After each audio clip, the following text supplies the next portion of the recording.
Okay hello. तो आज की क्लास में हम लोग करने वाले हैं नर्न्स्ट इक्वेशन के न्यूमेरिकल्स, मतलब इसको सॉल्व कैसे करते हैं। देखो, जितना बुरा दिखने में नर्न्स्ट इक्वेशन है उतने ही आसान इसके न्यूमेरिकल्स होते हैं। ठीक है, इसको पार्ट्स बाय पार्ट्स में करेंगे। मैंने हर फॉर्मूले को अलग से समझाया है तुम लोगों को। जैसे सबसे पहला हमारे पास इलेक्ट्रोड पोटेंशियल है, और इलेक्ट्रोड पोटेंशियल निकालने के लिए हमारे पास दो फॉर्मूले होते हैं। ये है मेन फॉर्मूला और ये है ज्यादातर यूज होने वाला, मतलब 25 डिग्री सेल्सियस अगर तुम्हें दिया हो 298 केल्विन, बात एक ही है। ठीक है, अगर तब दिया तो ये फॉर्मूला, और ये तब जब इन जनरल की बात है। हम सारे केस देखेंगे, चिंता मत करो। यहां क्वेश्चन दिया है calculate the electrode potential of copper wire. तुम्हें इलेक्ट्रोड पोटेंशियल मतलब कैलकुलेट करना है। तो कॉपर का इलेक्ट्रोड पोटेंशियल कैलकुलेट करने के लिए हमें क्या क्या गिवन है, इसमें दिया हुआ है 0.1 मोलर सोल्यूशन ऑफ CuSO4। अब तुम्हें यहाँ पे कंसेंट्रेशन दे दिया तो ज्यादा टेंशन वाली बात नहीं है। यही होगी हमारी Cu2 पॉजिटिव की कंसेंट्रेशन भी। तो इसकी वैल्यू कितनी है, 0.1 मोलर। तो तुम लोग बोलोगे ये तो CuSO4 की कंसेंट्रेशन है, टेंशन मतलब वो डिसोशिएट होता है ना, तो डिसोशिएट होने के बाद 0.1 मोलर कॉपर की भी वही हो जाएगी। तो यहां से जब टूटेगा तो वही सेम चीज, तो टेंशन वाली कोई बात नहीं है। यही कंसेंट्रेशन हम Cu2 पॉजिटिव के लिए भी यूज करेंगे। आगे हमें दिया the standard electrode potential of copper is. अब स्टैंडर्ड इलेक्ट्रोड पोटेंशियल का मतलब हमारे पास ये चीज जो होती है फॉर्मूले के अंदर, ये चीज जो होती है स्टैंडर्ड बोलते हैं। स्टैंडर्ड मतलब जब हमारे पास सारी कंडीशंस फेवरेबल हो, 1 मोलर कंसेंट्रेशन हो, टेम्परेचर भी 25 डिग्री सेल्सियस हो, ये सारी होती है, तब हम उसको स्टैंडर्ड इलेक्ट्रोड पोटेंशियल बोलते हैं। तो हमारे पास स्टैंडर्ड इलेक्ट्रोड पोटेंशियल की वैल्यू दे रखी है, बोला है 25 डिग्री सेल्सियस है। अब 25 डिग्री सेल्सियस है तो ये वाला फॉर्मूला यूज करेंगे, सिंपल तरीके से आराम से निकाल सकते हैं। इसकी वैल्यू अगर निकालनी है, यानी अगर हमें Cu2 पॉजिटिव और Cu कॉपर का हमें अगर ये निकालना है तो आराम से सबसे पहले इलेक्ट्रोड पोटेंशियल यानी कॉपर का, और कॉपर की हमें कितनी दे रखी है 0.34 वोल्ट, 0.34 वोल्ट। ठीक है, यहां माइनस लगाओ,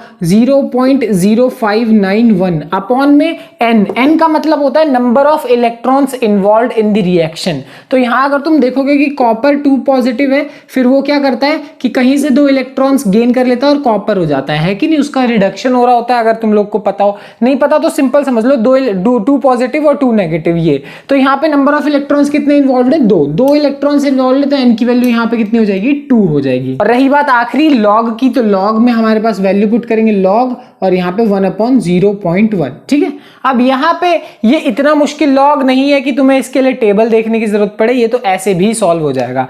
देखो कैसे, 0.34 माइनस 0.0591 अपॉन में 2। लॉग 0.1 का क्या मतलब है कि ये डेसिमल यहां से हटेगा और यहाँ पे ऊपर क्या लग जाएगा, 10 लग जाएगा। ठीक है, और log 10 की वैल्यू कितनी होती है, log 10 की वैल्यू कितनी होती है, 1 होती है। ज्यादा टेंशन वाली बात नहीं, 1 ही होती है। देखो ये तभी 1 होगी जब हम log बेस 10 वाली लेके बात करेंगे। देखो इस फॉर्मूले में और इस फॉर्मूले में जो log है वो अलग अलग है। यहाँ पे जो log होता है ये log बेस 10 वाला होता है, जो कि मेजरली तुम केमिस्ट्री में यूज करोगे, और ये वाला जो log होता है ये log बेस E वाला होता है। फर्क होता है दोनों log में, तो यहाँ पे तुम्हें टेबल देखने की जरूरत नहीं, log बेस 10 की वैल्यू 1 ही होती है। अब इसको लॉग में तुम्हें कंफ्यूजन है तो इसके लिए मैं एक सेपरेट वीडियो बना दूंगा लॉग को A to Z सब कुछ समझाने के लिए, बट यहां अभी के लिए समझ लो log 10 की वैल्यू 1 होती है। बाकी इसको सॉल्व करेंगे 0.34, अभी भी ये ज्यादा मुश्किल नहीं है कैलकुलेशन।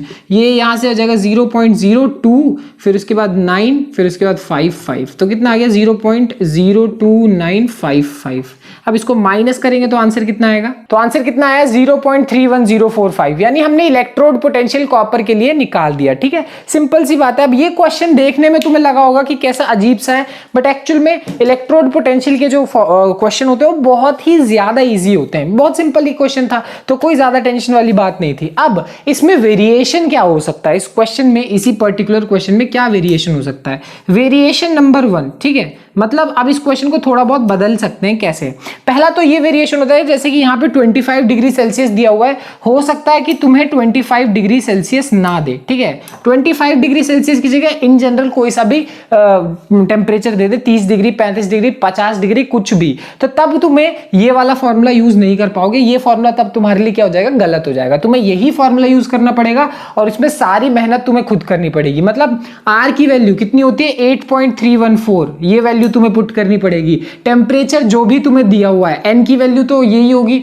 जो नंबर ऑफ इलेक्ट्रॉन्स इन्वॉल्व होते हैं वही, और एफ की वैल्यू कितनी होती है 96500, ये सारी वैल्यू पुट करनी पड़ेगी। और साथ के साथ इस लॉग को इस लॉग में बदलने के लिए 2.303 से मल्टीप्लाई करना पड़ता है। तो इस सारी वैल्यूज तुम्हें खुद डालनी पड़ेंगी, खुद कैलकुलेट करनी पड़ेंगी और खुद मेहनत करनी पड़ेगी। बट यही है, इसी वजह से ना ये वाले फॉर्मूले के क्वेश्चन एग्जाम में नहीं आते। वैसे देखो करने को ये भी करना जरूरी है, बट एग्जाम में इसीलिए नहीं आते ना क्योंकि देखो होता ही है कि इसके वजह से जो कैलकुलेशन है वो बहुत ज्यादा बढ़ जाती है। अब बच्चा एग्जाम में पेपर लिखेगा या कैलकुलेशन करेगा, वहां पे तुम्हारे दिमाग के कैलकुलेटर होने का तो टेस्ट नहीं हो रहा है, वहां पे तुम्हारे क्रिएटिव थिंकिंग की अलग चीजों की टेस्ट होती है। तो इसीलिए इसके ऊपर न्यूमेरिकल आने के चांसेस कम होते हैं, तो वो न्यूमेरिकल रहने ही दो, नई जरूरत नहीं पड़ेगी तुम्हें। वेरिएशन नंबर 2 इस क्वेश्चन में क्या किया जा सकता है, तुमसे बोलेगा कि ये जो 0.1 मोलर है इसमें से एग्जाम्पल के तौर पे कुछ डिसोसिएट हो गया या मतलब डिसोसिएट हो गया, मान लो 95%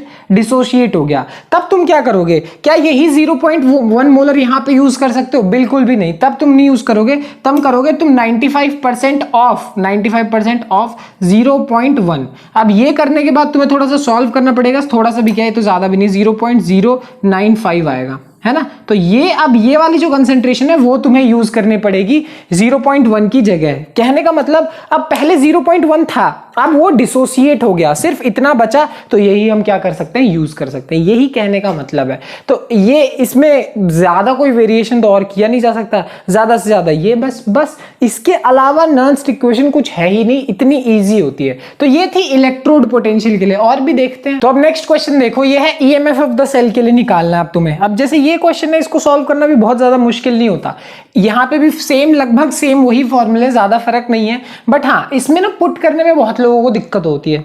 तुम्हें पता होना चाहिए कि कौन सी चीज कहां पुट करनी है। जैसे तुम्हें एक सिंपल सी रिएक्शन दी हुई है, यहां पे इसकी कंसेंट्रेशन, इसकी भी कंसेंट्रेशन भी दी हुई है, तुम्हें ई ऑफ द सेल निकालना है। अगर ई नॉट ऑफ Mg पॉजिटिव मतलब मैग्नीशियम का और सिल्वर का तुम्हें दिया हुआ है, अब तुम्हें निकालना है तो कोई बहुत ज्यादा मुश्किल बात नहीं है। सबसे पहले तो तुम्हें ये निकालना पड़ेगा E naught of the cell, मतलब standard EMF of the cell, वो निकालने के लिए तुम्हें थोड़ी सी मेहनत। अगर तुम्हें ये चीज निकालने के लिए बोली गई है तो पहले तुम्हें ये तो चाहिए ही चाहिए। तो अब ये निकालने के लिए तुम्हें क्या करना पड़ेगा, इसका एक सिंपल सा फॉर्मूला होता है, और मैं ये बहुत बार तुम लोग को बता चुका हूं। तुम्हें करना क्या होता है कि जिस चीज का रिडक्शन हुआ है उसमें से ऑक्सीडेशन वाले को माइनस कर दो। मतलब तुम्हें अब समझ में कैसे आएगा, जरा रिएक्शन को देखो। मैग्नीशियम से क्या बन गया, वो मैग्नीशियम 2 पॉजिटिव, और सिल्वर पॉजिटिव से क्या बन गया, वो सिल्वर बन गया। ठीक है, नोटिस करो इस रिएक्शन में मैग्नीशियम से मैग्नीशियम 2 पॉजिटिव में चला गया, और सिल्वर से पॉजिटिव से सिल्वर में चला गया। अब जो चीज पहले कम थी और वो पॉजिटिव में गई है तो उसका क्या होता है, ऑक्सीडेशन होता है। ठीक है, पहले 0 था फिर 2 पॉजिटिव हो गया तो ऑक्सीडेशन, पहले पॉजिटिव था अब 0 हो गया तो वो क्या हो गया, उसका रिडक्शन। ये एक सिंपल रूल है, 11th क्लास का कंसेप्ट है, सिर्फ यही कंसेप्ट तुम्हें पता होना चाहिए। अब ये चीज पता है तो तुम्हें अगर ई नॉट ऑफ द सेल निकालना तो तुम्हें क्या करना पड़ता है, रिडक्शन वाले में से ऑक्सीडेशन वाले को माइनस करना है। यानी रिडक्शन किसका हुआ है, सिल्वर वाले का, यानी इसमें से माइनस कर दो मैग्नीशियम वाले को। ठीक है, तो सिल्वर वाले में से मैग्नीशियम वाले को माइनस करेंगे। सिल्वर वाले की वैल्यू कितनी है, 0.80, और मैग्नीशियम वाले की वैल्यू कितनी है, -2.37, तो -2.37। वैल्यू को सॉल्व करते ही तुम्हारे पास ई नॉट ऑफ द सेल आ जाएगा। तो बस ई नॉट ऑफ द सेल आ गया। अब हमें यही वाला फॉर्मूला यूज करके, यही वाला इसलिए बोल रहा हूं फिर से, 25 डिग्री सेल्सियस पे, ये मैंने लिखा नहीं है, 25 डिग्री सेल्सियस पे ये तुम्हें सॉल्व करना है। अब इसको सॉल्व करने के लिए सारी चीजें पता है, चलो इसकी वैल्यू निकालनी है, निकाली जा सकती है, हमें फॉर्मूला पता है। ठीक है, ई नॉट ऑफ द सेल की वैल्यू कितनी आ गई, 3.17 आ गई। ठीक है, माइनस करोगे 0.0591, 0.0591 अपॉन में n का मतलब है नंबर ऑफ इलेक्ट्रॉन्स इन्वॉल्व्ड। तो साफ साफ देख सकते हो मैग्नीशियम से मैग्नीशियम 2 पॉजिटिव में गया है तो कितने इलेक्ट्रॉन्स इन्वॉल्व हुए हैं, 2 इलेक्ट्रॉन ही इन्वॉल्व हुए हैं। तुम्हारे दिमाग में ये भी आ सकता है कि सिल्वर तो एक ही था तो पर यहाँ पे 2 से मल्टीप्लाई भी तो हुआ है, यानी 2 ही इलेक्ट्रॉन इन्वॉल्व हुए हैं। ठीक है, आगे रही बात यहाँ पे लॉग के बाद ये जो वैल्यू है ना, ये कैसे पुट करते हैं। ठीक है, तो लॉग के बाद वाली वैल्यू को पुट करने में ही सबसे ज्यादा कंफ्यूजन हो जाती है लोगों को। तो सारी कंफ्यूजन हटाओ, सिर्फ एक छोटी सी चीज याद रखो कि ऊपर तुम्हें वो चीज डालनी है जिसका होता है ऑक्सीडेशन, और नीचे तुम्हें वो चीज डालनी है जिसका होता है रिडक्शन। बस सिर्फ इतना याद रखना है। ऊपर डालो ऑक्सीडेशन, ऑक्सीडेशन किसका हुआ है? मैग्नीशियम का। मैग्नीशियम को डालो ऊपर और नीचे डालो उसका जिसका रिडक्शन हुआ है, रिडक्शन किसका हुआ है? सिल्वर का। बस यही चीज तुम्हें हर जगह कर देनी है, तुम्हारा काम बन जाएगा। कंफ्यूजन से कोसों दूर। तो वही मैग्नीशियम की कंसेंट्रेशन हमें दी हुई है क्वेश्चन में 0.130 और सिल्वर की कंसेंट्रेशन भी हमें दी हुई है। आगे सिर्फ और सिर्फ कैलकुलेशन है। और हाँ, इस वाले को सॉल्व करने के लिए तुम्हें लॉग टेबल की जरूरत पड़ेगी, ठीक है। अब अगर लॉग टेबल नहीं आता है तो मैं वो तुम्हें सिखा दूंगा। अभी के लिए फोन निकालो और इसको लॉग से कैलकुलेट करके देख लो, कम से कम कंफ्यूजन से दूर रहोगे। तो ओवरऑल सॉल्व करने के बाद हमारा आंसर कितना आएगा? 2.96 वोल्ट्स। बस सिंपल सी बात है, ये हो गया सॉल्व करने के बाद। ये सिंपल न्यूमेरिकल है। मैं कह रहा हूं फिर से, दिखने में ये जितना कॉम्प्लेक्स लग रहा है ये उतना कॉम्प्लेक्स है नहीं, बहुत ज्यादा इजी है, ठीक है। यहां पे फिर से वेरिएशन वाली बात, 25 डिग्री सेल्सियस ना दिया होगा तो तुम्हें ये फॉर्मूला यूज करना है और इस फॉर्मूले में फिर से भसड़ करनी पड़ेगी, कैलकुलेशन ज्यादा है वही, पर ज्यादा चेंज नहीं है। ऊपर तुम्हें ऑक्सीडेशन, नीचे तुम्हें रिडक्शन ही रखना होगा। बाकी सब चीजें तो बिल्कुल सेम है और इस न्यूमेरिकल को सॉल्व करना भी आसान हो जाता है। इसमें एक वेरिएशन और है, और वो क्या है? जब हम एक नॉर्मल जनरल रिएक्शन के लिए करते हैं तो मतलब हम लोगों ने जरा नोटिस करो कि हमने सिल्वर की कंसेंट्रेशन रखी, मतलब Ag पॉजिटिव की रखी, Mg2 पॉजिटिव की रखी, बट हमने Mg की या Ag की इस फॉर्मूले में क्यों नहीं रखी? मतलब लॉग के बाद अगर लिखना चाहिए तो हमें ऐसा लिखना चाहिए Mg2 पॉजिटिव इंटू Ag, है ना, अपॉन में Ag पॉजिटिव इंटू Mg, ठीक है। तो अगर हम वो होता भी है, एक इन जनरल वाली रिएक्शन भी मैंने तुम्हें कराई है और उसमें हम सबकी कंसेंट्रेशन रखते हैं, ठीक है। बट जरा देखो, हमने सिर्फ इसकी पॉजिटिव वाले की ही कंसेंट्रेशन क्यों रखी, इन दोनों की क्यों नहीं रखी?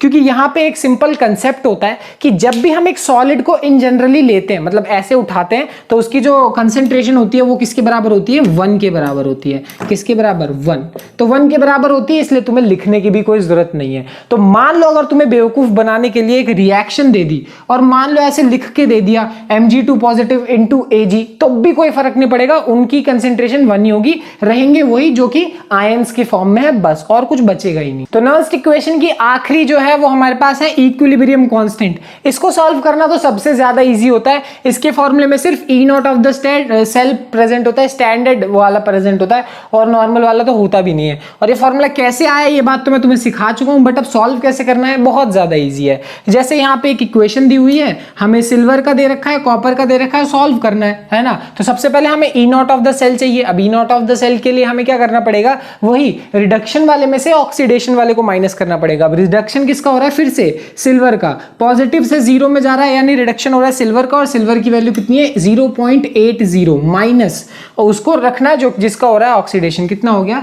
0.34, ठीक है। तो माइनस करेंगे, ई नॉट की वैल्यू आएगी तो कितनी आई? 0.46। अब इसको सॉल्व करने के लिए 0.46 इज इक्वल्स टू कितना होने वाला है? ये हो जाएगा 0.0591 अपॉन में 2 मतलब क्यों? फिर से नंबर ऑफ इलेक्ट्रॉन्स, कॉपर कितने में जा रहा है? कॉपर 2 पॉजिटिव में जा रहा है, तो फिर से 2, और यहाँ पे क्या लगेगा? लॉग ऑफ Kc, ठीक है। तो यहाँ पे आ जाएगा लॉग ऑफ Kc। बस सॉल्व करना है, ये तो सबसे इजी वाला कंसेप्ट आ जाता है। यहाँ पे मल्टीप्लाई जाएगा तो लॉग Kc की वैल्यू कितनी हो जाएगी? सॉल्व करके कितनी आएगी? इतनी आएगी। और Kc की वैल्यू अगर निकालनी है तो लॉग उधर जाएगा और वो किस में कन्वर्ट हो जाता है? एंटी लॉग में। अगर ये भी नहीं मालूम तो टेंशन मत लो, अभी के लिए बस सॉल्व यहां तक करना सीख लिया, मोर देन इनफ है। लॉग एंटी लॉग की कहानी थोड़ी सी बड़ी है, इसी वीडियो में भेड़ दूंगा तो दिक्कत हो जाएगी, बट एंटी लॉग कर देना पड़ेगा तुम्हें 15.5668, ठीक है। तो एंटी लॉग सब तुम्हें मैं अलग से सिखा दूंगा। सॉल्व करके Kc की वैल्यू कितनी आएगी हमारे पास? 3.6 इंटू 10 की पावर 15। तो ये थी नर्स्ट इक्वेशन के सारे फॉर्मूलों के सारे न्यूमेरिकल्स की कहानी। इनको सॉल्व करना कोई बहुत ज्यादा मुश्किल नहीं होता, सिर्फ वैल्यूज पुट करना आना चाहिए तुम्हें, बस मोर देन इनफ है। उससे ज्यादा ही न्यूमेरिकल कुछ है ही नहीं, बहुत ज्यादा इजी होता है, बस दिखने में कॉम्प्लेक्स है, ठीक है। खैर मिलते हैं अगली क्लास में, बाय बाय।